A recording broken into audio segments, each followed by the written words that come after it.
Warahmatullahi wabarakatuh.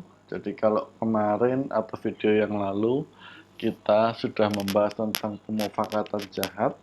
Nah, kali ini kita akan membahas tentang persiapan. Jadi di undang-undang tentang KUHP yang baru ini ada yang dinamakan persiapan. Nah, itu diatur di pasal 15 dan pasal 16. Nah, apa itu persiapan? Kita coba baca ya.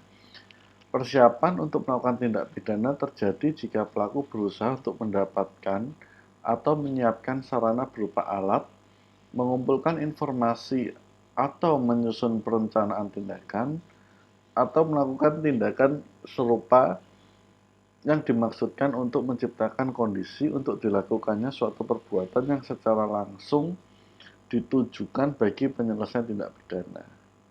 Nah, jadi ini ibaratnya men-set up suatu kondisi atau suatu lokasi untuk melakukan tindak pidana dan menyelesaikan tindak pidana yang dilakukan itu. Bisa jadi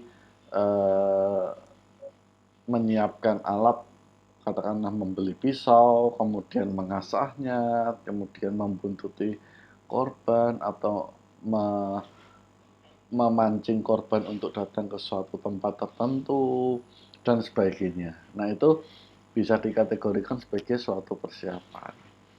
Nah, kemudian di ayat 2-nya adalah persiapan melakukan tindak pidana dipidana jika ditentukan secara tegas dalam undang-undang. Nah, ini tinggal kita lihat konteks undang-undangnya. Bisa undang-undang ini, yaitu KUH pidana, atau mungkin undang-undang yang lain.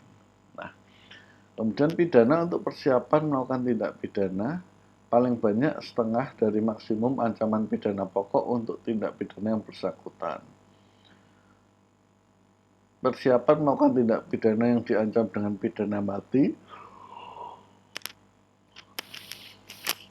atau pidana penjara seumur hidup dipidana dengan pidana penjara paling lama 10 tahun. Oke ya, ini cukup jelas ya. Kemudian pidana tambahan untuk persiapan melakukan tindak pidana sama dengan pidana tambahan untuk tindak pidana yang bersangkutan. Oke. Itu clear ya. Kemudian di pasal 16, persiapan melakukan tindak pidana tidak dipidana jika pelaku menghentikan atau mencegah kemungkinan terciptanya kondisi sebagaimana dimaksud dalam pasal 15 ayat 1. Jadi mungkin dia sudah membeli pisau, sudah mengasah, tapi tidak jadi melakukan tindak pidana. Entah itu perampokan, mengancam dengan senjata tajam, atau bahkan pembunuhan. Atau ketika dia sudah memancing korban untuk ke suatu tempat untuk dilakukan tindak pidana, dia tidak jadi melakukan.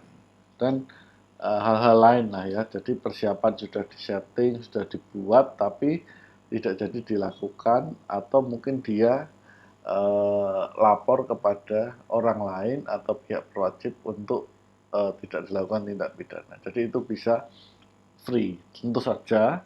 Nah, itu harus dibuktikan ya semua ya. Jadi semua dalil yang ada dalam pasal ini, baik aktivitas melakukan persiapan atau mungkin dia tidak jadi melakukan tindak pidana, itu semua harus berdasarkan evidence atau pembuktian. Ya, tidak bisa hanya persangkaan saja. Kalau persangkaan kemungkinan kurang kuat. Ya, nah, jadi saya pikir itu yang mau kita sampaikan. Jadi di KUH pidana ini ada yang namanya persiapan. Apa itu persiapan tadi sudah disampaikan. Nah, mungkin ke depan kita akan bahas lagi mengenai percobaan. Ya, apa itu percobaan, bagaimana hukumannya dan sebagainya, kita akan bahas di video selanjutnya. Sementara seperti itu, terima kasih sudah menonton. Assalamualaikum warahmatullahi wabarakatuh.